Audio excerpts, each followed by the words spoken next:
Hey guys, welcome back to my channel. Today's video is going to be another cooking with Evettexo video, and I asked you guys on Twitter what you guys wanted to see, so I'm going to be showing you guys how to do tostadas de tinga.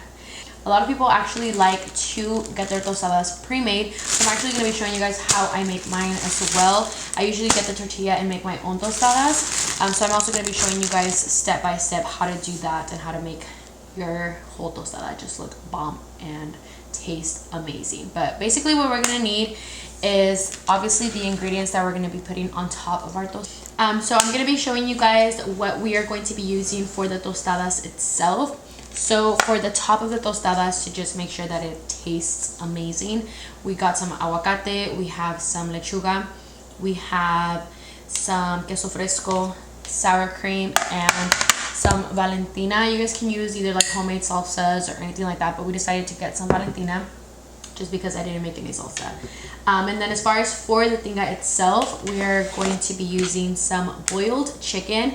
I'm actually boiling some right now, so I will show you guys how that is. It's literally just putting chicken in water with a couple, like just a little bit of salt. So this, ya de sobre el pollo. So it's already ready. It's already ready. And then we got, shut up, Elises.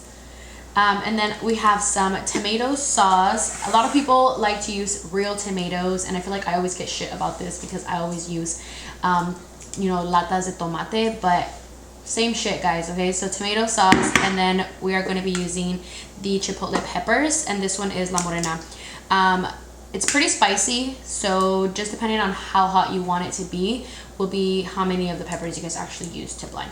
But I'm showing you guys first how to blend the actual sauce that we're going to be using, and then we'll just go straight into the process. So I did tie up my hair just because I don't want any hairs to land in there. But we're going to open up our tomato sauce. And we are going to put the whole thing inside.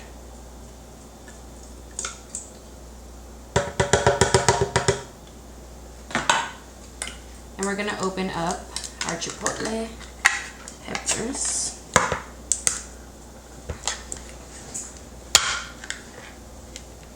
Okay. I should have grabbed a fork, but we're going to add 1, 2.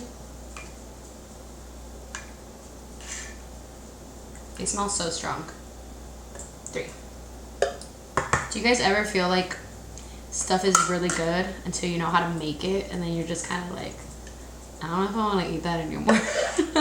That's how I feel sometimes when I'm cooking. And then we're going to add a little bit of water. I'll probably fill it up to like the 1.5 mark. And if you see that you need more water, you guys can always add some as well.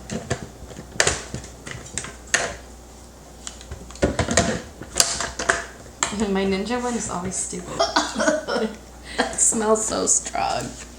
Okay, so we're gonna leave the sauce, and then now we're gonna move on to the next step. So I'm gonna switch the camera layout so we can start doing our cebolla. So this is already pre-cut. A lot of my stuff was already pre-cut just because I know you guys already know how to do all that stuff.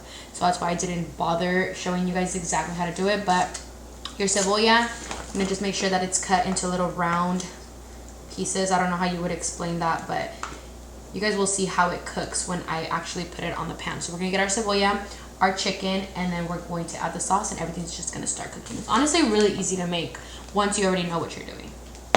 So do not mind everything else going on in the kitchen right now. I'm also meal prepping, so that's why I have some broccoli cooking back here, but ignore that. I was showing you guys here. You guys can see this pan right here. There's a chicken breast in there. So literally all you have to do to cook your chicken, it's just put the breast in there, put water, let it boil, and you'll know once it's ready. They say that the best way to find out when your chicken's ready is if you get 2 forks together and you start spreading them. And if they spread out flawlessly, that means your chicken's ready. Just a little tip. But I'm going to add a little bit of oil. So you want to get a semi-deep pan. Add a little bit of oil. I'm using some olive oil.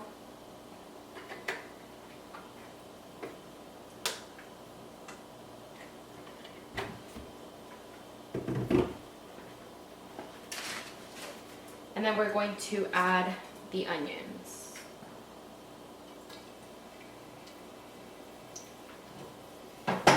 So I did have the pan preheating, that's why we were able to apply it right away.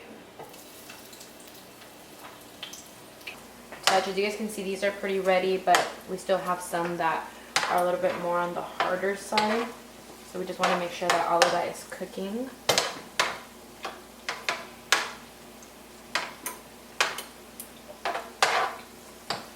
Now, once we have our onion ready, we're going to add the chicken.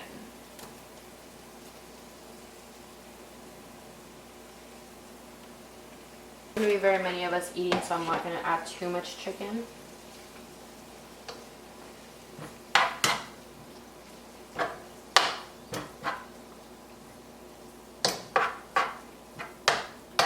We're going to go ahead and add our sauce.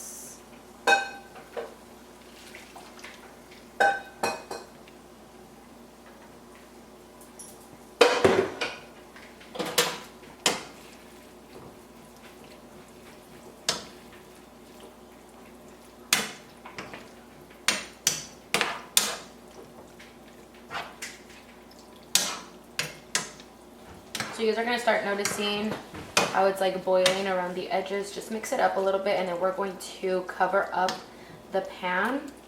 So then that way we can let it just come up to a boil. And we're going to cover it up. Bring down the heat to medium, between medium and low, and then we're just going to let that sit for about 15 to 20 minutes. You guys can go ahead and check on it in between, but after that it's going to be completely done. We're going to preparar our tostada, and I'm going to grab some sour cream first.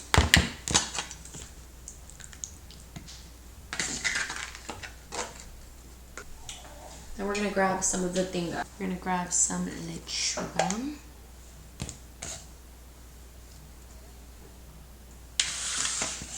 Some queso fresco.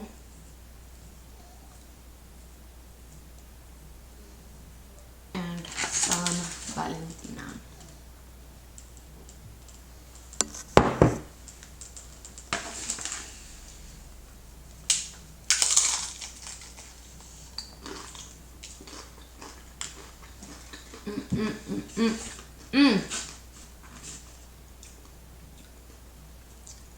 Actually tastes really good.